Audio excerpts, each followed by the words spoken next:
É o que eu falo sempre, aqui é fantástico, né? Hoje eu vi coisas aqui dentro que há muito eu não via, né? Há muito eu não via. Eu acho que nem no ano que nós ganhamos a Copa do Nordeste, 2017, que a gente estava numa crescente, e eu vi a torcida do Bahia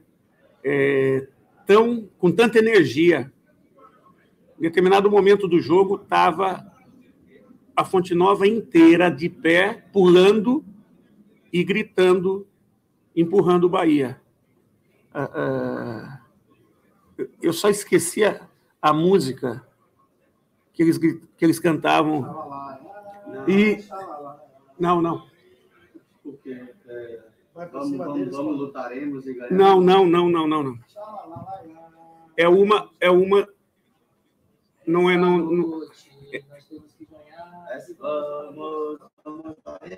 Não.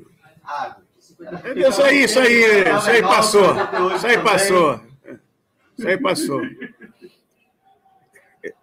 Depois você vai lembrar. Na hora que eu lembrar, eu falo. Quando lembrar, Felipe manda só esse trecho para encaixar na coletiva. Tá bom. Esqueci de alguma coisa, Marinho? Não. Deixa eu ver aqui. Professor, 2 perguntas em uma. Você está sem o Patrick, sem o Rezende para o jogo contra o Operário. Como é que você pensa em montar esse meio campo? E se o objetivo seu é se manter sempre no G4, ou você pensa em disputar o título com o Cruzeiro nesse momento? Bom, primeiro vamos pensar no acesso. Para a gente pensar no acesso, a gente tem que estar sempre buscando mais e mais.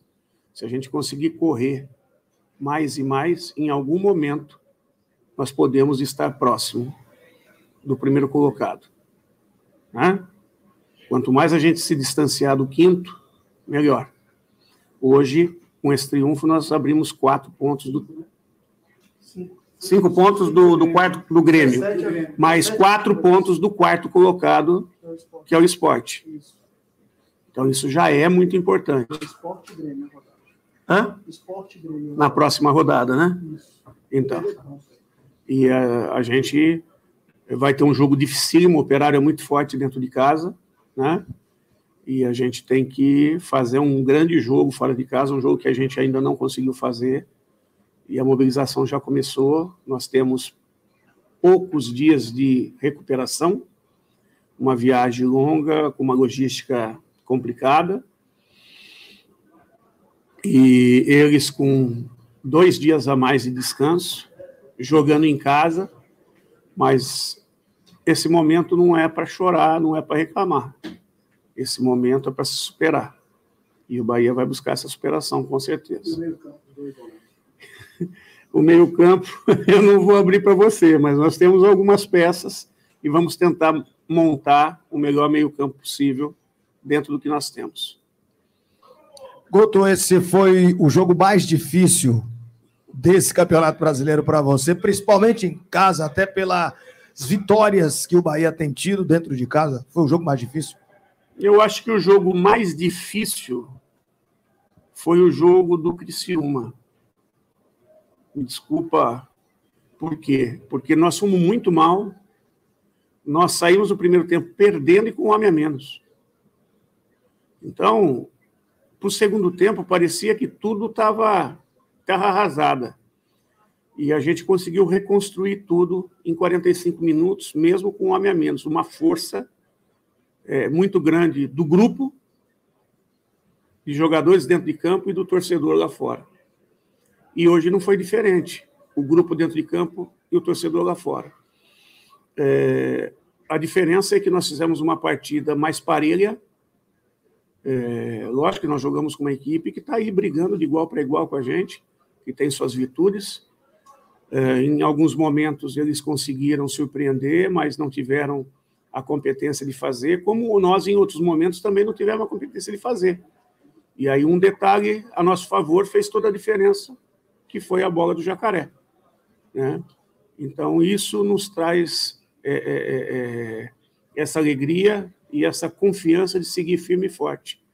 Se for questões de defesas difíceis, o Maílson fez uma defesa de rebote no primeiro tempo, né? Que o Rildo estava chegando um pouquinho atrasado. Aí depois acho que eles bateram, o Danilo do outro lado fez a defesa. Então foi um jogo parelho, lá e cá, lá e cá, lá e cá, de duas equipes que buscaram vencer o tempo todo, e que bom que nós que fomos o clube, a equipe que triunfou. Guto, existe alguma razão para o Marco Antônio não ter sido relacionado, sentir falta dele na escalação? E também um pouquinho sobre, mudando um pouco de campeonato, o que é que você pode falar sobre o sorteio que ocorreu ontem pela Copa do Brasil, o adversário do Bahia, o Atlético Paranaense? Teve um motivo, sim, do Marco Antônio, né? Vocês anunciaram? Na hora da escalação, foi anunciado que o Marco Antônio está entregue no departamento médico. Ele tem uma lesão, né? Ele saiu do jogo, mas saiu... como é que se diz? Ele foi suspenso primeiro? Foi suspenso, e aí no primeiro treino ele sentiu uma lesão e agora está em processo de recuperação.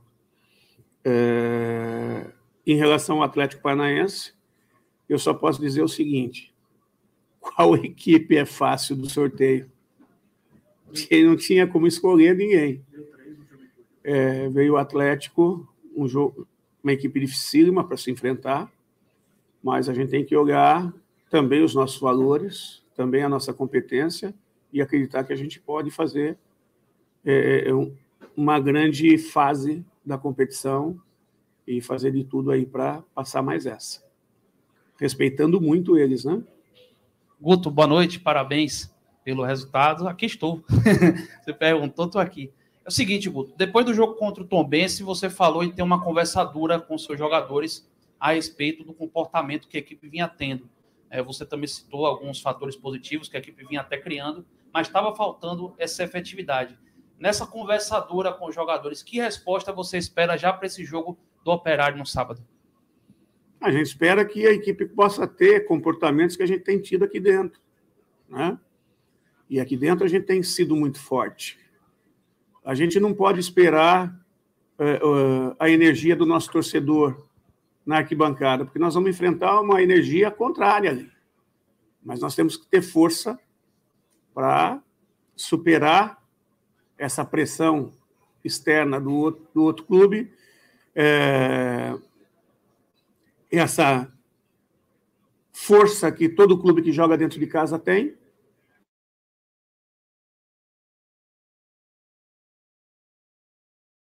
Realmente você fica incomodado com essa história de o Guto fora de casa não rende tanto e tal?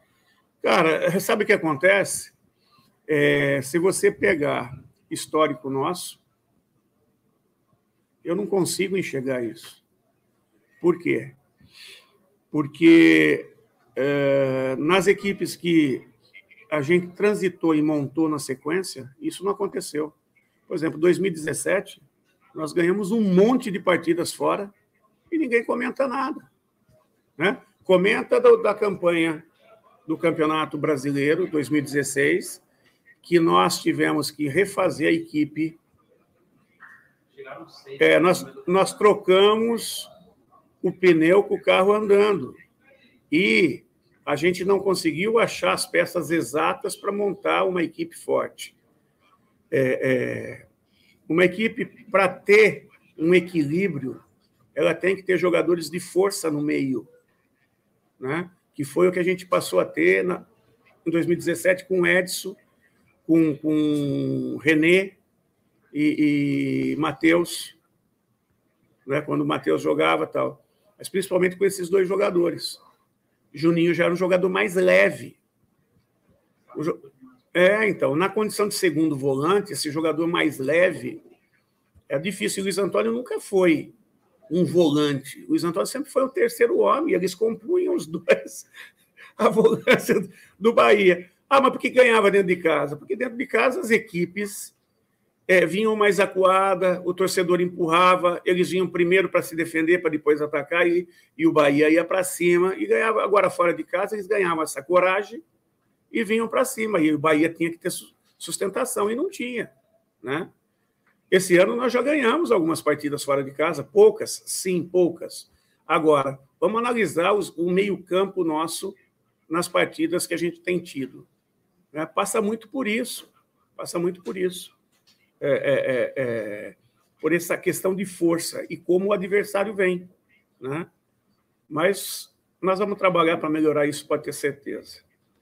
Guto, mais uma vez, Borel... Brincadeira, vou falar de Borel. A questão de Varley estreou, o torcedor pergunta, Varley estreou, jogou 45 minutos, você chegou aqui e falou, preciso de você, 45 minutos, e depois o atleta não foi mais relacionado. O que é que aconteceu? Tem algo físico ou é apenas opção mesmo? Nós temos um grupo, né? O Gregory tem entrado bem, e não dá para levar 3 meias. Um jogando, o Gregory e o Varley. Vai ter momentos que nós vamos levar os dois. E vai ter momentos que nós vamos levar o Varley e não o Gregory. Né? E o Varley está buscando melhorar mais e mais. Né? Ele, na minha concepção, e eu já falei isso para ele, ele cresceu muito no aspecto físico do que ele chegou. Ainda falta um pouco mais de intensidade na fase defensiva. Vem melhorando, vem fazendo bons treinamentos. E daqui a pouco ele pode estar ali dentro de novo. Né? Não vai demorar muito, pelo que ele vem treinando em algum momento. Hoje, por exemplo, o Miqueias vinha treinando muito bem, hoje ele estava no banco. Daqui a pouco pode jogar. E assim foi com o Everton, vinha treinando muito bem, chegou o momento dele, começou a entrar. Mas daqui a pouco pode sumir, pode, por causa das opções. Os jogadores que são um pouco mais maduros, né? Que estão um pouco mais prontos, que tem mais uma rotina de repetições, é questão de escolhas, né? Escolhas. E quando a diferença ela está pouca, né? Aí você precisa circular. E o mais importante é que boa parte dos jogadores vem entrando e dando resposta. Por isso que o time está lá em cima. E quando isso acontece, você tem que valorizar quem está entrando e dando resposta. E os outros têm que aguardar o momento deles. O que falar do próximo adversário? Você falou aí que é um adversário difícil, mas o que é que você entende como dificuldades do Operário? É um time que marca forte, é um time experiente, muitos jogadores rotinados na divisão. Montaram, se você pegar os jogadores que estão ali, são todos jogadores com nível de experiência bastante grande, que passaram por clubes de Série A, que passaram por clubes de chegada na Série B. Né? Então, isso tudo faz a equipe deles forte. O Claudinei é um treinador rotinado, que já subiu o Avaí, acho que 2 vezes, se eu não estiver errado. Né? É um treinador que já está no mercado há muito tempo também, tem seu valor, forte, trabalha muito bem. Então, e eles sempre foram uma equipe muito forte dentro de casa, dentro da casa deles. Né? Então, tudo isso são situações que nos trazem dificuldades.